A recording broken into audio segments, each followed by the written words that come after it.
Dude, I consider you and value you not just as a friend and fellow hypnotherapist, but as a fellow geek. So in that regard, I have a strange question. What's your favorite infinity stone? Time stone. Time stone! Time stone, time stone. I have myself a strong affinity for the time stone, and among the gems, even more than reality and far stronger than power, I like the eye. I like the eye of Agamotto, and as a stone in itself, because they've shifted the stones around. Yeah. I particularly like that in a very strange way. I see what we do as hypnotherapists, as hypnotists, as bending. We bend time, space, matter, energy. We wield the stones, so to speak. By example, in simple conversations, when we shift around focus and attention, I see what we're actually doing is bending reality. Consider this. I don't know if this makes sense to you, but to me, all we have actually is perception. Like all of reality to us is perception. All we have of life are memories and experiences. So, guess what? You've known this for a while. As hypnotherapists and hypnotists, we bend both memories and experiences. Dude, we bend reality. It's like wielding an infinity gauntlet. That's basically what we do. Even in such like things which are easy for us to do. Like if a person's trapped in like a negative notion, like a let's talk infinity stone, eye of Agamotto, past. Like you've had a lot of clients where they're stuck in the past, right?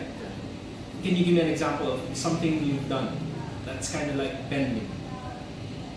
Well, one of the ways from my previous clients is changing the orientation of your timeline. Yeah, exactly. Because like what you said, people were stuck in the past and they don't know how to move in the present or even look forward to the future.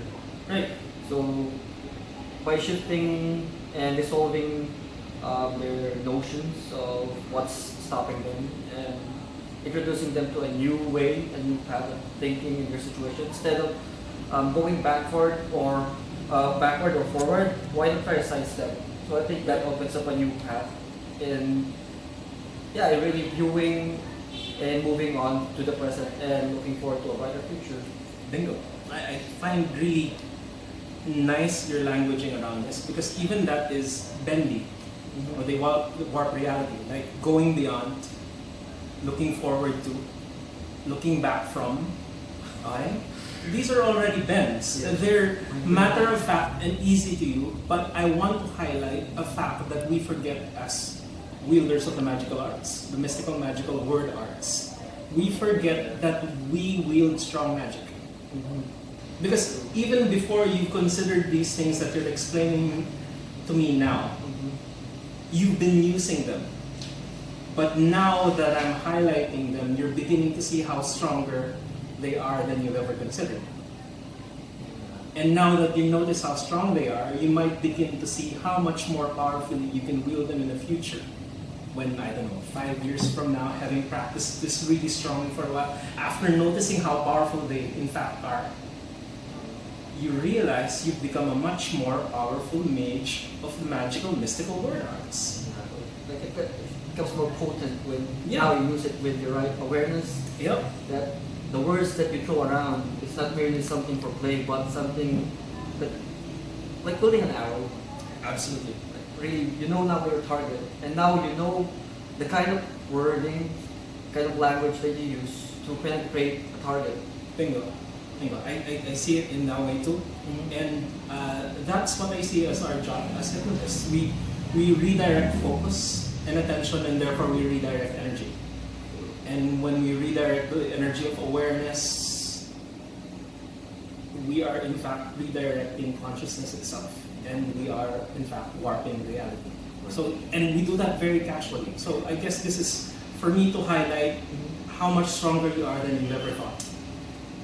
Because in like the smallest words that you use, like before you even consider something, and after you've become that person already, these are strong bends, and yet we use them very casually, having had forgotten how powerful these things really are. So I guess this is an invitation for you to take your rightful place and wield these with even more discretion, direction, and honor. True. And this is my invitation for you going forward.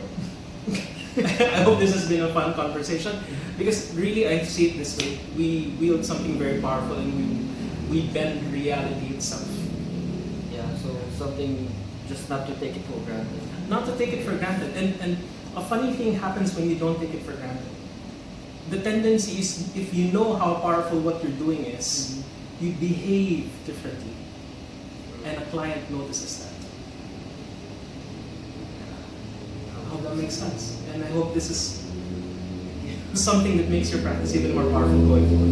Okay, thanks. It's been fun. You good?